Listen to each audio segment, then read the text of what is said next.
குலையாத கட்டழகு பெட்டகத்தை மொட்டமிழ்ந்த முல்லை மலர் தேர்ந்தெடுத்து சுட்டெடுத்த அமிழ்தத்தை தொட்டெடுத்து சுவைத்தது போல் நாவில் பட்டெழுந்த தமிழாய் கட்டெடுத்த மேகங்கள் கடல் நீர் முடித்தெழுந்து விட்டெழுந்து போனதால் விண்விட்டு மண்பட்ட மழை துளிகளாய் தென்றலிலே ஒளிவாங்கி தேனாற்றில் உயிர் வாங்கி கன்றின் குரலிலே அகரவிடும் கால் வாங்கி நின்று செல்லும் காவிரியில் நெருங்கிய உடல் வாங்கி அன்றிலும் அன்னத்தில் அடிவாங்கி நடந்து மெல நடந்து நாடு போல் நாளை நடப்பாலும் சங்கெடுத்து புல்லாங்குழலில் புகுந்து புறப்பட்டு கட்டா அவையிலே செழித்து வளர்ந்த சிறந்தவளாய் இந்த மனித இனம் மலர வேண்டும் என்பதற்காக இங்கே ஒரு தியான மண்டபத்தை திறக்க இருக்கின்ற தெய்வத்திரு திருமிகு ஆர் சென்னையா அவர்களின் நினைவாக அவர்களுடைய துணைவியார் திருமதி குருவம்மாள் அந்த ஓரிரு வாக்குகளிலேயே தன் மனதை எங்களிடம் திறந்து காண்பித்தார். எங்கெங்கயோ போனோம், எங்கெங்கயோ வாழ்ந்தோம், தேனி டிக்கெட் இருக்க ஆனமலை பற்றிய யாருக்கும் தெரியாது. என்னுடைய கணவர் நினைவாக இந்த கோயிலை கட்டி கொடுத்தது என் கணவர். இந்த அர்த்த மண்டபத்தை அவருடைய நினைவாக இங்கே நான் இந்த மண்டபத்தை எழுப்ப வேண்டும் என்று நினைத்து எழுப்பி இருக்கிறேன். அதுல தியான மண்டபம், தியானம் என்றால் என்னன்னா தமிழ் படிப்பதே தியானம் தான். மனம் ஒருநிலைப்பட்டால் அது தியானம். ஏன்னா என்னை எப்பயுமே இந்த கப்பராயத்தூர் கோயிலில் பக்தி சொற்பொழிப்பாக கூப்பிடுவாங்க. அப்ப எனக்கு கொடுக்கப்பட்ட தலைப்பு முதல்ல கொடுத்தது முத்தை தரு பக்தி திருநகை கொடுத்தாங்க. அது நமக்கு தெரிஞ்ச பாடுங்க. முத்தை தரு பக்தி திருநகை அத்திக்கிரை சக்தி சரவண முத்தை குரு வித்து குருவரை என போதும் முக்கட்பரமர்க்கு சுருதியில் முற்பட்டது கற்பித்திருவரும் 33 வர்க்கத்தவரரும் அடிவேன 10 கலை தத்தக்கடை தொடு ஒற்றை கிரி மத்தை பொறுதரு வட்டப்பகல் வட்டத்துகிரையில் இரவாக பேசிக்கிட்டே இருக்கும்போது அது பிராக்டிஸ் பண்ணிக்கிட்டு இருக்கும்போது ஒரு போன் வருது. இந்த தண்டையணி வெண்டையும் கிங்கிணி சதங்கையும் ஒரு பாட்டு இருக்கு, அதை படிச்சுட்டு வந்திருக்கேன் நான். அப்ப நைட்டு பூரா அதை படிச்சா உள்ள போக மாட்டேங்குது. ஊருக்கு அவுட்டர்ல போய் அதை மனப்பாடம் பண்றேன்.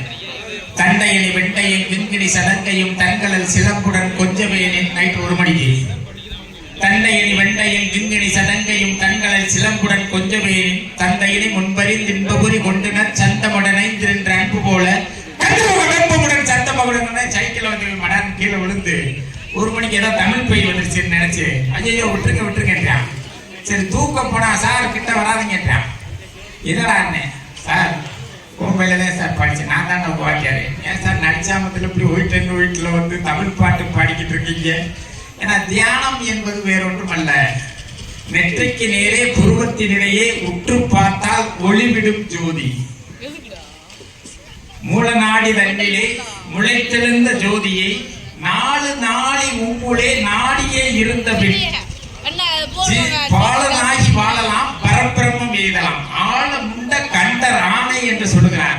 அந்த தியான மண்டபத்தை திறப்பதற்காக வந்திருக்கின்ற அனைவரையும் தியான மண்டபம் நோக்கி வருமாறு அன்போடு அழைக்கிறோம். அனைவரும் தியான மண்டபத்திற்கு சென்று அந்த ரிப்பனை கட் பண்ணிட்டு இங்க வந்துடுவோம். வாங்க.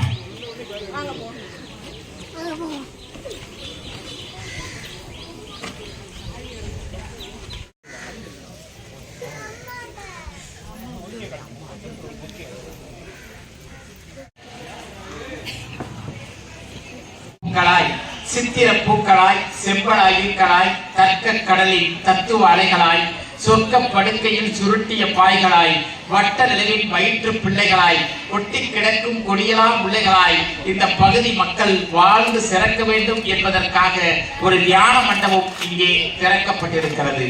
இந்த தியான மண்டபத்தை திறப்பதற்கு முன்பாக இந்த இன்விடேஷனை பார்த்தேன்.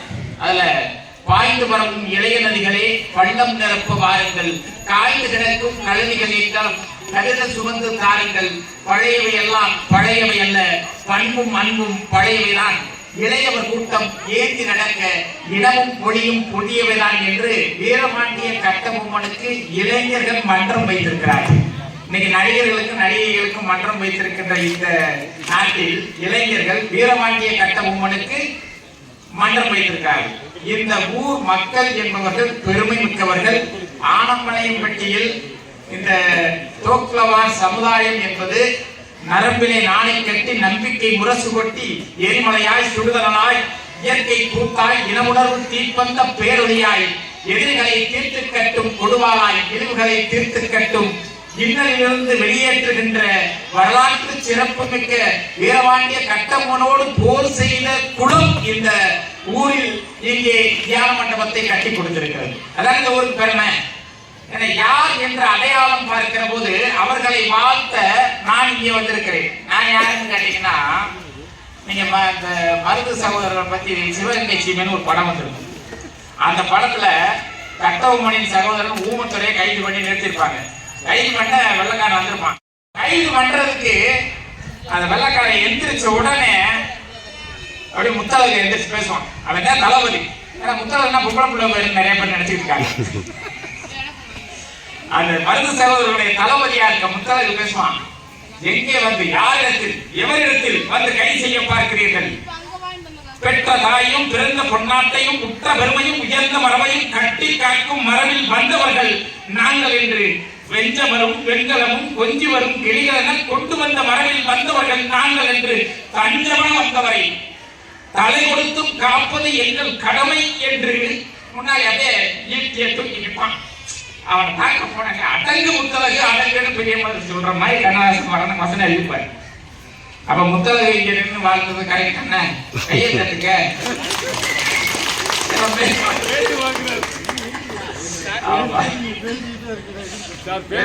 பேசுறதுல நிறைய விஷயம் இருக்கு. நிறைய பேர் பேச தமிழ் சொல்லி வீரபாண்டிய கட்டபொம்மன் பேசுறது 1/2 மணி நேரமா பேசிட்டே இருக்காரு. யோ மணி எச்சா திருத்தணுமையா அப்படின்னு நட சொல்றாரு. முடியாது 1/2 மணி நேரம். இப்போதுதான் நான் விஷயத்துக்கு வருகிறேன். என்னோட பேராசிரியர் வீட்டுக்கு போயிட்டு அவர் வீட்டுக்கு முன்னாடி ஒருத்தன் காலையில சைக்கிள் ஏறி ஓட்டிக்கிட்டே இருக்கான். ஓட்டிட்டு இருந்தா சாயங்காலம் நான் அவர் கூட காலேஜ் போயிட்டு வரேன். அப்போ வரைக்கும் ஓட்டிக்கிட்டே இருக்கான். அவர்கிட்ட கேட்டேன், என்ன சார் இது சாதனை பண்ண போறாங்க என்னன்னு தெரியல, இளைஞர்கள் சாதனை பண்ண காலையில ஓட்டிக்கிட்டா போல கவலையை கேட்டுருவோம்ட்டு சைக்கிள் ஓட்டிக்கிறேன். என்னப்பா காலைல 9 மணிக்கு ஆரம்பிச்சார், சாயங்காலம் 5 மணி ஆச்சு, எதுக்காக ஓட்டிக்கிட்டு இருக்க? இது சாதனை இல்லைங்கயா, புதுசா சைக்கிள் ஓட்டி போல ஏறிட்டேன், இறங்க தெரியல, அதனால ஓட்டிக்கிட்டே இருக்கேன். ஒரே நன்றிங்க இறங்கி கொடுத்து ஓட்டினேன்.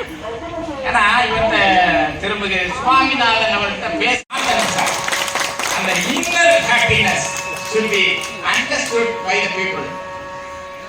You don't know Tamil, I know it perfectly well, but what is philosophy? That means this is the philosophical touch that is from Muttalagu. You understand? Why we have held a function for your grandfather, Chennaiya? While reading history, it is instructive, informative. But biography of the person, reading a biography of a person is informative and even educative. The struggle that is encountered by your grandfather to achieve a position which your posterity will cherish, isn't it? For that purpose, the function is held.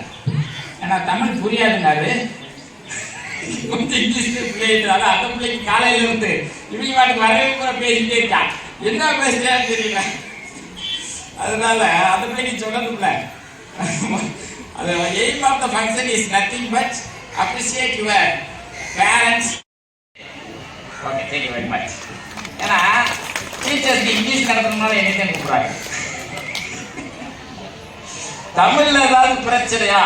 வாழும் நெறி. ஏன்னா ஒரு மனிதனை எதற்காக வாழ்த்த வேண்டும் என்று கேட்டபோது அவரு 2 நிமிஷம் என் கூட பேசினார்னு நினைக்கிறேன். அவர் அந்த இன்னர் ஹாப்பினஸ்ங்கிறது என்ன அப்படின்னா, இந்த மகாபாரதத்துல கர்ணன் ஒரு கேரக்டர் வரும்.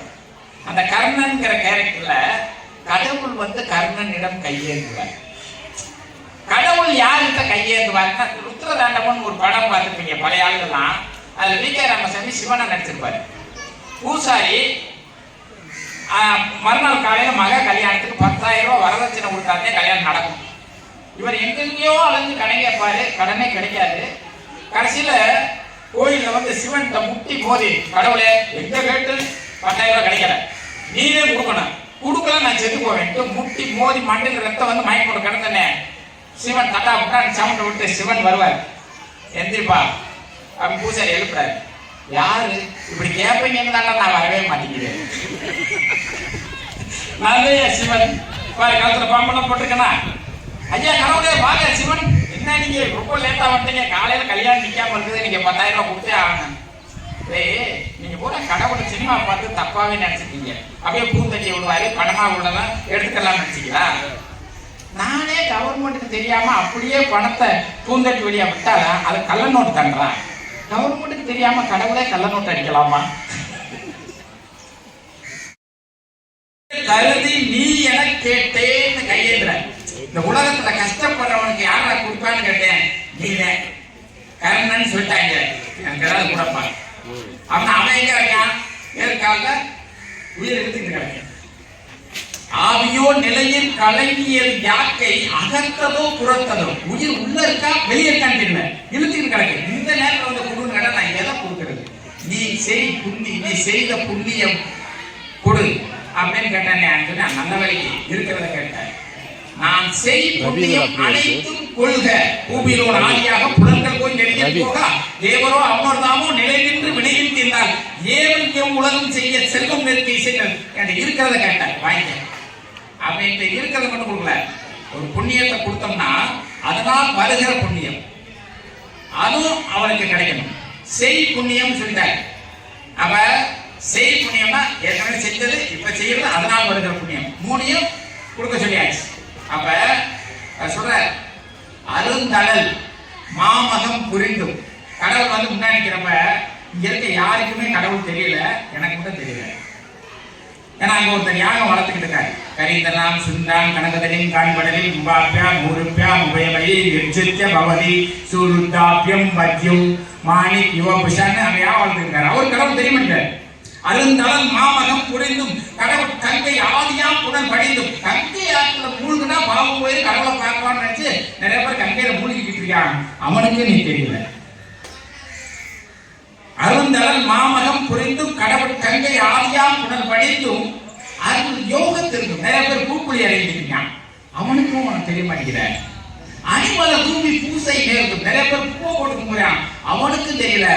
யாருக்கு எங்குமாகிய உன்னை நீல நெடுங்கிரியும் பப்ப நெடுநீரும் காயாவும் நிகழ்க்கும் அந்த கோலமும் வெண்கதை வாழம் சங்கு நேமி கோதண்டமணியும் படையும் கொண்டு விண்ணுக்கும் மண்ணுக்கும் எழுந்து நிற்கிற கடவுளே, உன்னை என் மனத்துக்குள் பார்க்கிறேன். யாருக்குமே நீ தெரியவில்லை. யாருக்கு தெரிவாய் என்று சொன்னால் கொடுக்கிற மனத்திருப்பவர்களுக்கு தெரிவாய்.